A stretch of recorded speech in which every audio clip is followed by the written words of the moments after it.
আসসালামু আলাইকুম। আজকে আমরা এসেছি চুয়াডাঙ্গা জেলার জয়রামপুর থানার ডুগডুগি হাটের উপরে রহমান বক্স চাচার বাসায়। এ বাড়িটা সবাই চিনে থাকবেন।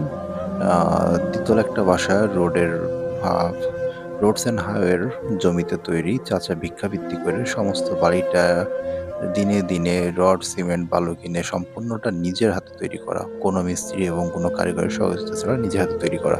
তো আজকে এই বাড়িটা আপনাদেরকে দেখানোর জন্য এসেছি। চলুন দেখা যাক। কারো সাথে কথা বলতে চায় না বিষয়গুলো নিয়ে। চাচার সাথে বিভিন্ন বিষয় নিয়ে কথা বলছি। চাচা কিভাবে রান্নাবান্না করে, কিভাবে খাওয়া-দাওয়া করে এবং কিভাবে জীবনযাপন করতেছেন এসব বিষয় নিয়ে কথা বলতেছি। স্বপ্ন তো আমরা সবাই দেখি কিন্তু পূরণ কতজন করতে পারি? চাচা স্বপ্ন দেখছিল একটা ২ তলা বাড়ি বানাবে। তার নিজের জমি নাই, নিজের কোনো ইনকাম নাই। প্রতিদিন ভিক্ষা করে অল্প রড, সিমেন্ট, বালু কিনে নিজে বাড়িটা তৈরি করছে। স্বপ্নটার পিছনে কতটা প্রবল ইচ্ছা থাকলে স্বপ্ন বাস্তবায়ন হয়ে যায়, এটা আপনাদের দেখাতে এসেছি। বাসাটা আপনাদের সামনে পিছনে সব দিক দিয়ে ঘুরিয়ে দেখালাম।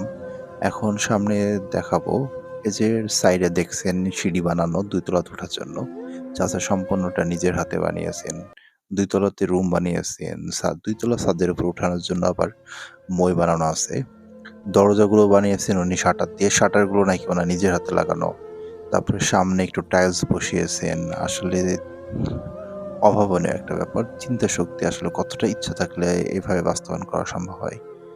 আ চাচার সাথে কথা বলতেছি। চাচা আসলে আমার সবচেয়ে দুঃখের বিষয় যেটা, সেটা হলো আসলে সবাই বাড়িটা ভিডিও করতে আসে, ছবি তুলতে আসে, বিভিন্নভাবে আসলে আসে। কিন্তু সবাই জানে যে চাচা ভিক্ষাবৃত্তি করে। কেউ কখনো সাহায্য করে না। তো আজকে আমরা চাচাকে কিছু সাহায্য করার জন্য এসেছি। আমাদের মেইন উদ্দেশ্য সবসময় থাকে গরিব অসহায় যে মানুষগুলো যাদের কাছে কোনো সহযোগিতা পৌঁছায় না, তাদেরকে আমাদের সামর্থ্য অনুযায়ী সহযোগিতা করা। মূল আকর্ষণ চাচার বাসার ভিতরের অংশটা। ভিতরের অংশটা আসলে কেউ কখনো দেখেননি। ভিতরের অংশটা দেখেন আসলে কিচেনের মধ্যে যেভাবে সেলফ করা থাকে, উনি খুব সুনিপুণভাবে উনি একটু বাড়তি অংশ বানিয়েছেন, বানিয়ে সেলফ বানিয়েছেন। সেলফের মধ্যে সুন্দর করে গ্লাস সংগ্রহ করে গ্লাস দিয়েছেন। এখন চাচার জন্য সামান্য কিছু টাকা দিচ্ছি। চাচা যেন তার প্রয়োজনীয় জিনিসগুলো কিনতে পারে। যখন যেটা প্রয়োজন হয়ে থাকে সেটা কেনার জন্য চাচাকে টাকা দিচ্ছি। চাচা টাকা নিবে না। আ চাচা আমার কাছে বিরিয়ানি খাওয়ার আবদার করল।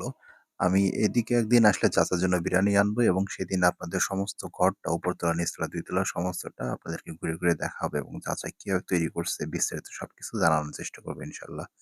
আ সো নেক্সট পর্বের জন্য অপেক্ষা করুন। সাথে থাকুন, কমেন্ট করুন, শেয়ার করুন। আসসালামু আলাইকুম।